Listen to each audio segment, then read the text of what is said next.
London, 1856. The summer air hung thick with the scent of roses and resentment. In the ballroom of Lord Ashton's estate, beneath chandeliers that trembled with candlelight, laughter rose like the tinkling of cruel bells. Every mirror in that glittering room seemed designed to remind a man of what he was not, handsome, desired, or young. It was here that the Duke of Ravensshire stood, at the edge of the crowd, a man both present and forgotten. He was not grotesque, as gossip claimed. His so-called ugliness was a quieter thing, a face lined by grief, a gaze that seldom lifted, a mouth that forgot how to smile. War had taken one part of his body and love had taken the rest. Now, at 50, he carried his solitude with the same precision with which he once bore a sword. The Tun called him the Duke whom time forgot. He had become a cautionary tale whispered by debutantes between dances. Marry young, or end like him, rich, alone, and irrelevant. A string quartet played waltzes that shimmered through the hall, yet the Duke did not dance. He merely observed. He noticed how the young men held their partners with trembling vanity, how the mothers paraded their daughters as if hope itself could be auctioned. He had once moved among them easily, before the world hardened. Now he was tolerated, an heirloom of a fading age, too noble to insult directly, too pitted to include. The murmurs reached him even over the music. 50, and still no wife, one woman whispered behind her fan. Perhaps the mirror frightens him more than marriage. Another chuckled. Or perhaps no woman dares to wake beside regret. The Duke did not turn. He had learned long ago that the only dignity left to a mocked man was stillness. At the far end of the room, a new arrival drew every glance. The Duchess of Ellensworth, recently widowed, newly radiant, the embodiment of all that London adored and secretly envied. Her gown shimmered like poured wine. Pearls framed her throat with an almost insolent grace. The women called her fortunate. The men called her dangerous. She walked with the serenity of one who had already paid the price of admiration. Their eyes met not by design but by accident, a brief alignment of two orbits too distant to collide. She inclined her head politely. He, startled, returned the gesture with the stiff precision of a soldier acknowledging a truce. Yet something unspoken lingered, recognition, perhaps, of another soul equally trapped by appearances. A servant stumbled nearby, spilling a tray of champagne at the feet of a young viscount. The laughter that followed was sharp. Before the servant could stammer an apology, the Duke moved, quietly, efficiently, to lift the silver from the floor. He offered it back to the boy with a nod, then to the servant with a faint word of reassurance. The room hushed for a heartbeat, uncertain whether to mock or admire. The Duchess observed from across the hall, her expression unreadable. The night continued, but conversation coiled like smoke. Lord Ashton, a man whose fortune depended on flattery, sought to amuse his guests with a cruel wit. "Let us drink," he declared, raising his glass, "to the endurance of those who outlast even love itself. To our good Duke, proof that time spares no man, not even a title." Laughter erupted, brittle and bright. Every eye turned toward Ravensshire. For a moment, no one breathed. The Duke's hand tightened around his glass until it trembled. Yet when he spoke, his voice was level, deep, and strangely kind. "To endurance, then," he said, "and to silence, the only virtues time improves." He drank, bowed slightly, and walked from the hall. The laughter faltered, uncertain whether it had won or been defeated. Outside, the garden waited in moonlit stillness. The night air was cool and carried the fragrance of lilac. He paused beneath an archway of ivy, where torches flickered like weary stars. The music from inside softened to a memory. Here, among the statues and shadows, he could breathe again. But even solitude mocked him, echoing with the ghosts of voices long gone. He thought of his youth, the cavalry fields, the promise of a fiancée who had chosen wealth over devotion, the slow decay of purpose that followed. Duty had been his only companion since. He had rebuilt Ravenshire's estates, preserved its libraries, restored its chapels, everything except his faith in affection. "A man may repair stone," he murmured, "but not what he was meant to be." The Duchess stepped into the garden then, unannounced. Her presence was sudden yet strangely natural, as though the moonlight had formed her. "Your Grace," she said softly. "Forgive the intrusion. I came to thank you." He turned, surprise flickering like the torch beside them. "For what, madam?" "For kindness," she replied. "The servant, you spared him humiliation." "It was nothing," he said. "An old habit of correcting cruelty where I find it." She studied him for a moment, her eyes reflective as still water. "It is never nothing," she said. "London forgets that small mercies are rarer than diamonds." He inclined his head, uncertain how to receive praise he did not trust. "Society prefers spectacle to mercy." "Then let mercy be its own rebellion," she answered. The words lingered between them, fragile and daring. Somewhere behind her, laughter rose again from the ballroom, the same chorus of polished cruelty that bound them both. For the first time in years, he looked directly at another person and saw no mockery in their gaze. A drizzle began, soft and silver. The Duchess lifted her face to it with quiet amusement. "How honest the rain is," she murmured.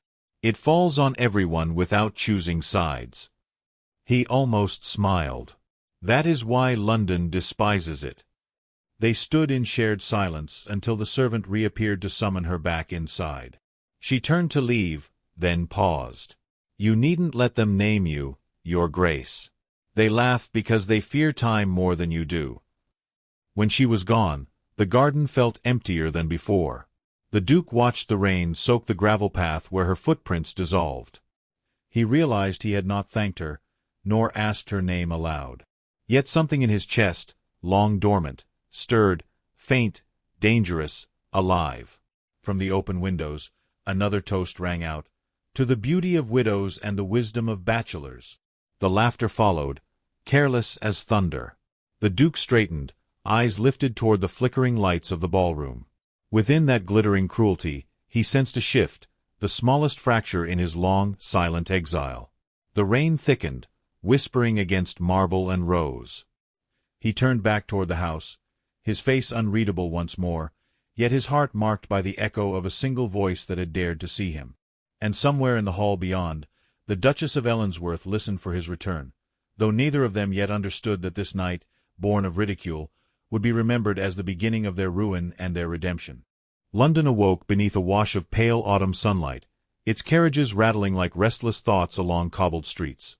In the quiet quarter of Mayfair, the Duchess of Ellensworth sat beside a window embroidered with frost, rereading a letter she had written and decided, twice, to destroy. Her quill hovered above the page, trembling not from hesitation but from awareness. Every word she wrote could unmake her carefully guarded dignity. Yet she wrote it anyway. "Your Grace," the letter began, "I found the volume you left at Lord Ashton's garden, Tennyson, Indiana Memoriam. If it was misplaced, forgive my presumption. It waits for you in my library, should you wish it returned." The letter, folded and sealed, left her hand that afternoon with her maid, Anne. She told herself it was merely courtesy, an act of gratitude toward a man whom society had wronged. But by nightfall, when the servant had not yet returned, the Duchess realized she was not awaiting politeness in reply. She was awaiting him. At Ravensshire House, the Duke received her letter in silence. The paper carried the faintest trace of lavender, the ink a firm, deliberate black. He read it twice, then placed it upon his desk beside unopened correspondence from Parliament, merchants, and distant cousins. Those could wait. This he considered. Courtesy demanded a response. Pride forbade one. He stared at the book she mentioned, its worn spine, the corner folded at a passage about love surviving death, and finally reached for a pen. His reply was brief. "Madam, I thank you. It was no error but an abandonment. Some books deserve better hands." When the Duchess read it, her breath caught. It was not flirtation. It was confession disguised as restraint. She read it again, studying the precision of his handwriting, the steady weight of each letter, as if the ink itself carried a man's silence. She did not answer at once. Instead, 3 days later, she sent the book back to Ravensshire with another note. "If all abandoned things deserve better hands, Your Grace, then I shall keep this one until you reclaim it." So began the quiet exchange that neither dared to name. Each letter spoke of literature, philosophy, the weather, yet between their lines lingered something unsaid. The Duke's words were measured, exacting, as though he sculpted thoughts from marble. The Duchess's replies were warmer, curious, occasionally teasing. What began as courtesy grew into conversation, and what began as conversation became, for them both, the only part of London untouched by cruelty. But London never sleeps when it scents a story. Whispers began in drawing-rooms scented with sherry and suspicion. "The widow writes to the ugly Duke," said one baroness with delighted venom. "They say she visits Ravensshire Library when he is away." By the third week, the rumor had changed shape. He had proposed, she had refused, they shared a secret vow. Lies multiplied like vines, each one feeding upon the last. The Duchess ignored them at first. She continued her correspondence, even when and warned her that tongues wagged too freely. "Let them," she said. "Truth requires no permission." Yet when one of her letters was returned unopened, with only a note reading, "Forgive me, silence is safer," she felt the old weight of loneliness descend again. That evening, during a small gathering at Lady Pembroke's, she saw him for the first time since that night in Ashton's garden. The room was crowded with laughter, but his presence drew silence like gravity. He stood apart, as always, dignified yet wounded by his own composure. When their eyes met, something flickered, an acknowledgment that too many eyes watched. She inclined her head. He responded with only the briefest glance, then turned away. Later, when the guests dispersed, she found him alone in the corridor, studying a portrait.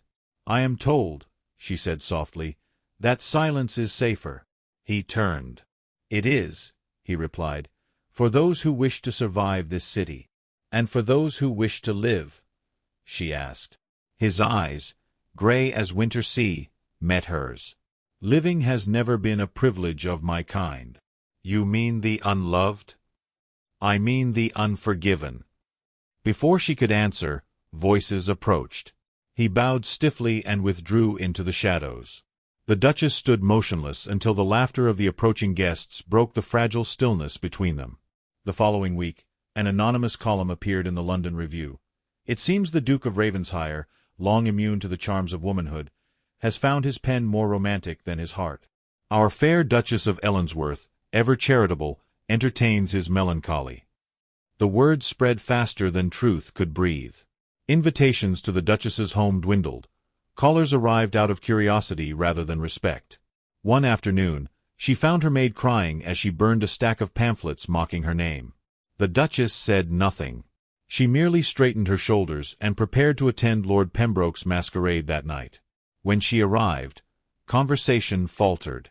Masks could hide faces, not intent. She wore white satin and, pinned discreetly at her shoulder, the small silver crest of Ravensshire, a falcon in flight. The hall buzzed with scandalized admiration. The Duke, unaware she would come, entered late. His attire was black, unadorned, save for a single white glove on his left hand, the one he had once lost to battle. When he saw her, his expression froze between awe and reproach. She crossed the ballroom toward him through a sea of gasps. "Your Grace," she said beneath her mask, "it seems London delights in inventing our story. Shall we not at least give them something worthy of print?" His voice was low, trembling with restrained fury. "Do you understand what they will make of this?"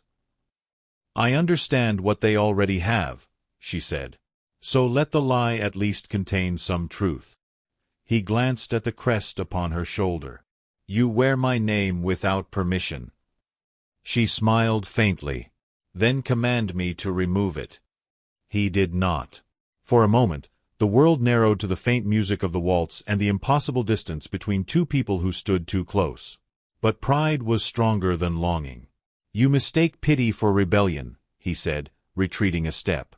"Then you mistake fear for honor," she replied. Her words struck him with the quiet force of revelation. He turned away, unwilling to let anyone see what flickered in his eyes. She watched him leave, her defiance trembling into regret.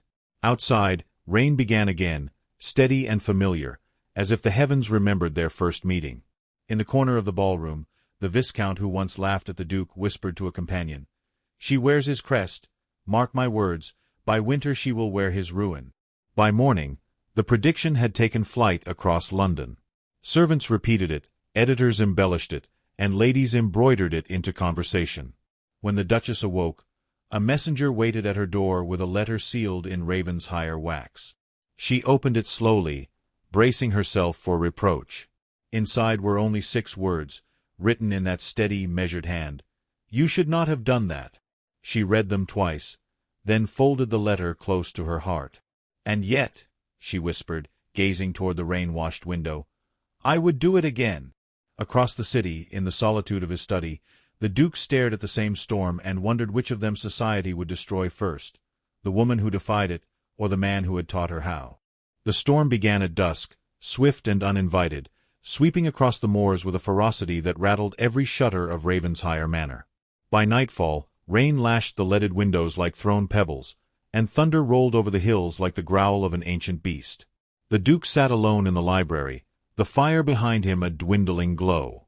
Letters lay unopened on the desk, beside a glass of untouched brandy.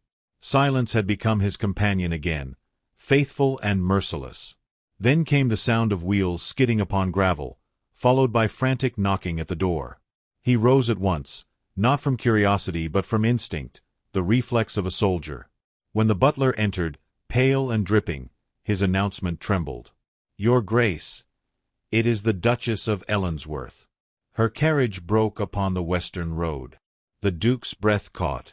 "Here? At this hour?" "She requests only shelter until morning." For a moment, he said nothing. Then quietly, "See that a fire is lit in the east chamber. I will receive her in the library."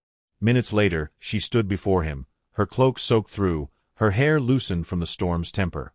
No ballroom could have made her appear more alive. The lamplight shimmered against her face, catching the drops upon her lashes. "I beg your forgiveness," she said, her voice unsteady but unashamed. "The wheel snapped near your gates. I had no intention." "You need no excuse," he interrupted softly. "The storm gives none of us choice." The fire crackled as she approached, removing her gloves with trembling fingers.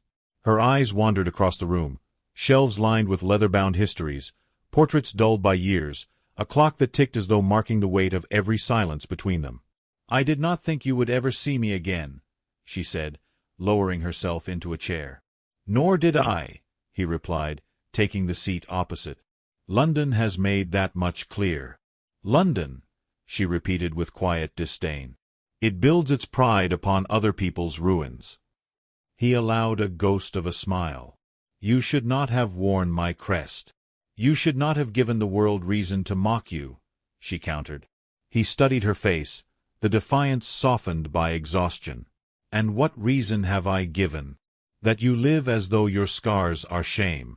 That you let them name you before you name yourself." He looked toward the fire.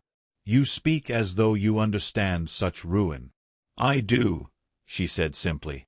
"My husband's love was a portrait, perfect until touched. When he died, society painted me as devoted, though they never saw the cracks beneath the frame." The Duke turned toward her, something shifting in his gaze. Pity at first, then something gentler, something dangerous. "Then we are alike, madam. Both relics of a truth too inconvenient for display." Lightning flared across the windows, whitening the room for an instant. In that moment, she saw the depth of his solitude, the fine tremor in his hands, the weariness carved into the corners of his mouth. "You are not what they say," she whispered. He met her eyes, startled. "And what do they say?" "That you are bitter, unfeeling. That your soul died with your youth." "Then they are merciful," he murmured. "For if they knew I still felt, they would make a spectacle of that too." The fire popped, sending sparks up the chimney. She leaned forward, her voice soft but unwavering.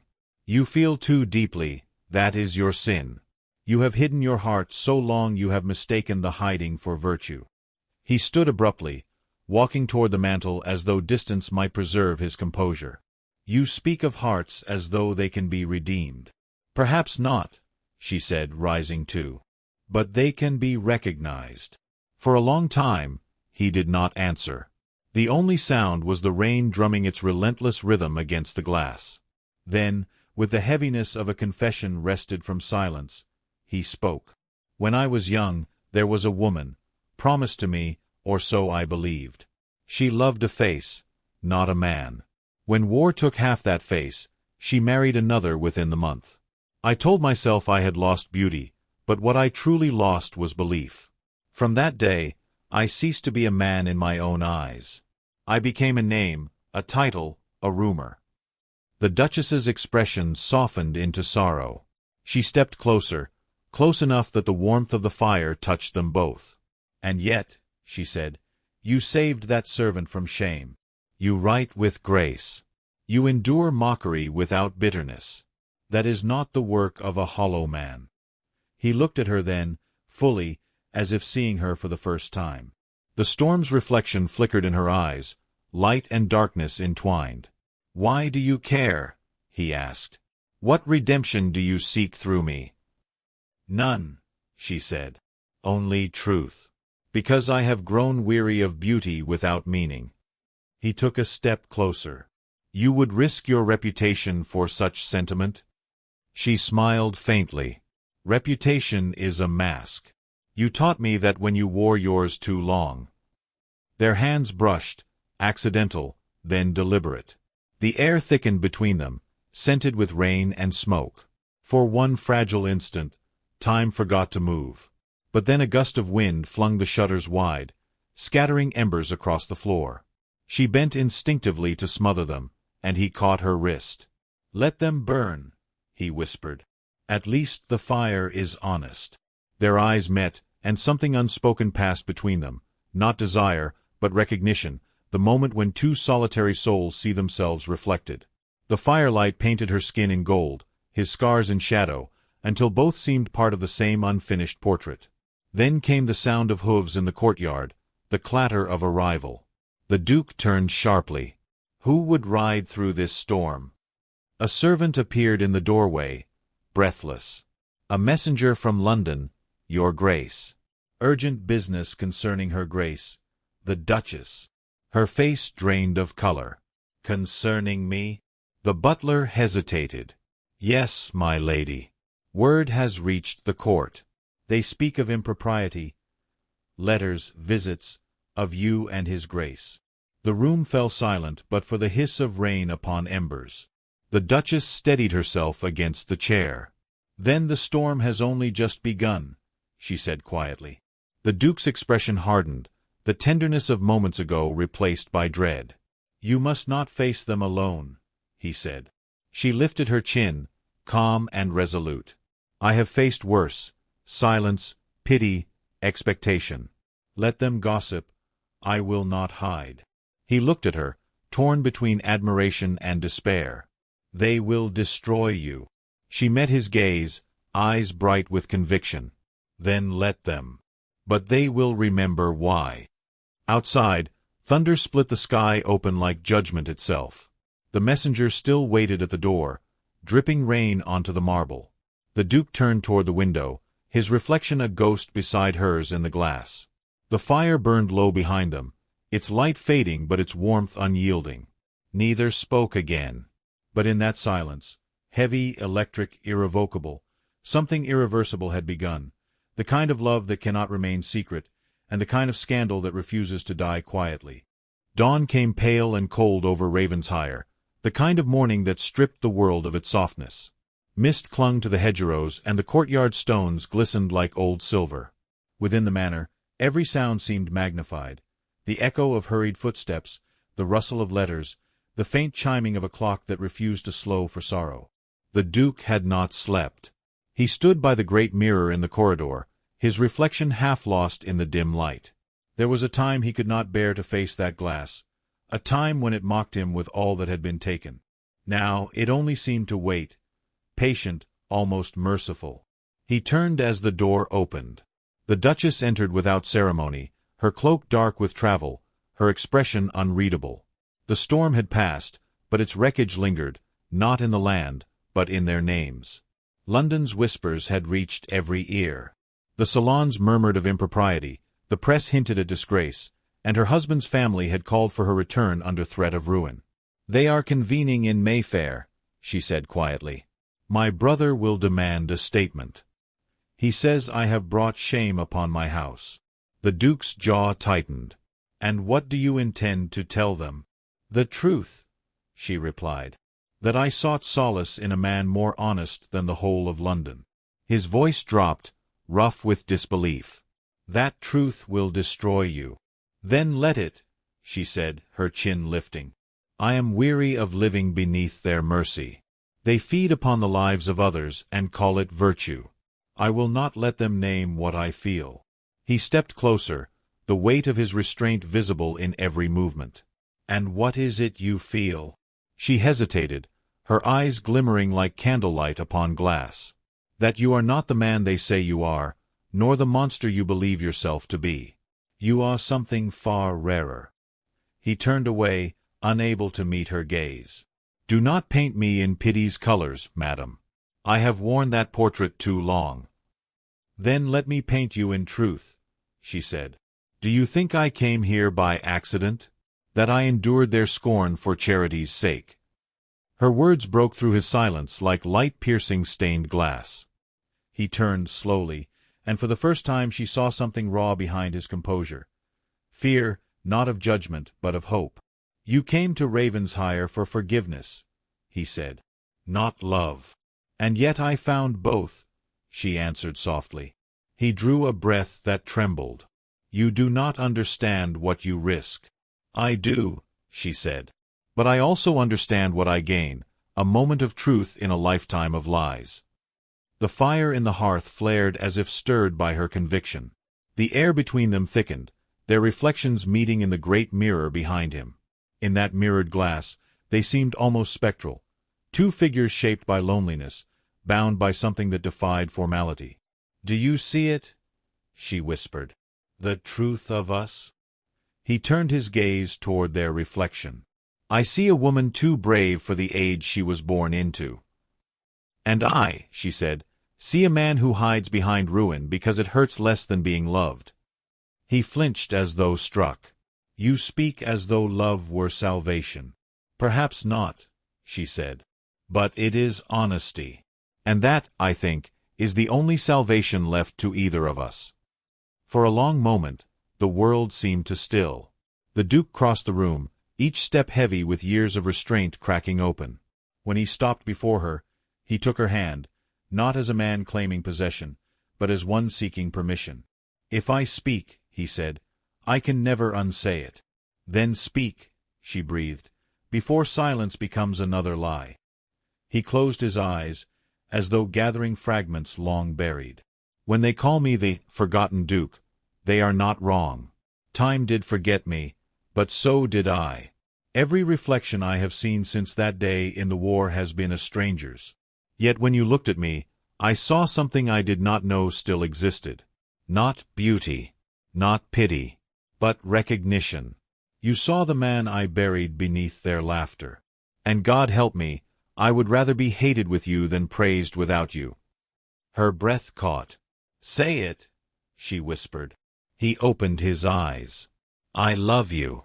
Not as the world loves. Not for youth, nor face, nor grace. I love you for your defiance, for the quiet in your courage, for the way you see what remains when all else is gone. You are the first mercy time has shown me." The words fell like confession, like release. She reached up, her hand trembling as it touched the scar along his cheek, the one no one dared meet with their eyes. "And you," she said, "are the first truth I have ever dared to touch." He leaned forward, not in hunger but in reverence. Their foreheads met, a gesture more sacred than any kiss. The room filled with the low hum of the fire, the faint ticking of the clock, and the unspoken knowledge that this moment could not last. A knock shattered it. The butler appeared, pale and hesitant. "Your Grace, the carriage from London has arrived. They insist the Duchess return at once." Neither moved. Only their reflections in the mirror betrayed the tremor of their hearts. "Tell them," she said, still facing the Duke, "that I will come when I choose, not when I am commanded." The butler bowed and withdrew. The Duke spoke quietly. You cannot defy them all. I already have, she said. I came here. He turned back to the mirror, the two of them standing side by side in its vast glass. Their images wavered in the firelight. Scar and grace, ruin and beauty, defiance and devotion. They will tear us apart, he said. Then let them try, she whispered. But even if they do, they will never erase what was true. He looked at her reflection, not the woman herself. Do you see, then, what the mirror shows? That we are not what they see, not sinner or saint, not mockery or myth. Only two souls, each broken where the other was whole. And perhaps, she said, her voice soft, that is what love truly is. He turned toward her, eyes shining with something fierce and unguarded. Then let the world see it, and call it what they will. She smiled faintly. They already have. They call it scandal. He took her hand again, firm this time. Then scandal shall be our truth. The clock struck, its chime echoing through the vast chamber. Outside, the first rays of morning broke through the mist, falling across the mirror. For an instant, their reflection seemed whole, his scars softened by light, her face framed in gold. Neither noticed the shadow in the doorway, a man in the livery of Ellensworth, holding a sealed letter marked with a royal crest. He hesitated, uncertain whether to speak. The Duchess turned, her smile fading. From the crown. Yes, my lady, the messenger said. They summon you both to London. There are charges. The Duke met her eyes, calm but resolute. Then it seems the mirror of souls must face the world. And as the fire dimmed behind them, the glass caught one last image. Two figures standing as one, unflinching before their reflection, knowing that the truth they had claimed would soon demand its price. Rain had returned to Ravensshire. It fell not with violence, but with the patient rhythm of remembrance, tracing long, trembling lines down the windows of the great hall. The manor seemed to breathe in the downpour, its stones darkened and alive, its corridors echoing with the scent of damp wood and forgotten roses. In the heart of that silence, the Duchess of Ellensworth stood once more upon the threshold, her cloak soaked through, her gloves clinging coldly to her fingers. She had come alone, as she had always come when truth demanded courage. It had been 2 months since London had devoured their names. The Queen's Court, cloaked in ceremony and hypocrisy, had called the Duke before its polished tribunal to answer for his indecencies. The Duchess had refused to deny him. If love be indecent, she had said before the peers of the realm, then let me be its scandal. They stripped her of her royal patronage, froze her estates, and left her to exile in silence. Yet the Duke had vanished before the verdict was read. The papers claimed he had fled the country, but her heart whispered otherwise. Ravensshire, always Ravensshire. She moved through the manor's dim corridors, the echoes of her steps blending with the steady music of rain. Every portrait she passed watched her with solemn eyes, generations of men and women preserved in oil and pride, untouched by scandal or passion. But it was the empty frame at the end of the gallery that caught her breath, draped in a white cloth, untouched by dust, as though waiting. A faint scent of turpentine lingered in the air. "My lady," came a voice, low and weary. She turned. The Duke stood by the hearth, a ghost of the man she remembered, yet somehow more alive. His hair had thinned and silvered, his face was drawn, but his eyes, those eyes that once carried shame like armor, now held a gentleness she had never seen. He wore no crest, no finery. Only a simple dark coat and the air of a man who had nothing left to prove. "I had thought," she said softly, "that you would not wish to see me." He smiled faintly, the kind of smile that trembles before it breaks. "And yet you came." "I always would," she said. He gestured toward the veiled frame. "I wished to finish something before I spoke again. It has taken longer than I imagined." Her heart beat faster. "You painted." "I tried," he said, stepping aside. "For years I feared mirrors. Now I find they were too honest and too cruel. But a canvas allows mercy." He reached up and pulled the cloth away. The air seemed to still. It was her. Not the Duchess the world had seen, not the beauty the salons whispered about or the widow the pamphlets mocked, but the woman he had known in candlelight and rain. Her face was turned slightly toward the light, her expression alive with quiet defiance and something softer, grace without vanity, strength without pretense. Behind her, the storm glowed gold against the horizon, and scattered across the table before her lay an open book, its pages fluttering as though caught in a breath. She could not speak. "I wanted," he said, his voice unsteady, "to capture the truth of you, not what they painted in rumor, but what I saw when the world turned away." Her eyes glistened. "And what did you see?" He looked at the portrait, not her. A soul unafraid of storms. The silence that followed was heavy with years unspoken. She stepped closer, her gloved hand trembling as it touched the edge of the canvas. "You painted my courage," she murmured, "and yet I came here to find yours." He turned to her then, something fragile breaking open in his gaze. "Mine is borrowed," he said, "from you." Outside, thunder rumbled softly in the distance. Not a warning, but a benediction. "I have written a letter," he continued, reaching into his coat. "It will go to London tomorrow. I will confess to all they accused me of, though none of it is true. It will free your name, restore your place." She took a step back, disbelief flashing through her. "You would ruin yourself for me?" "I have been ruined all my life," he said simply. "But for once, let ruin serve love." Her breath trembled in her chest. "No," she said fiercely. "Do not trade your name for mine.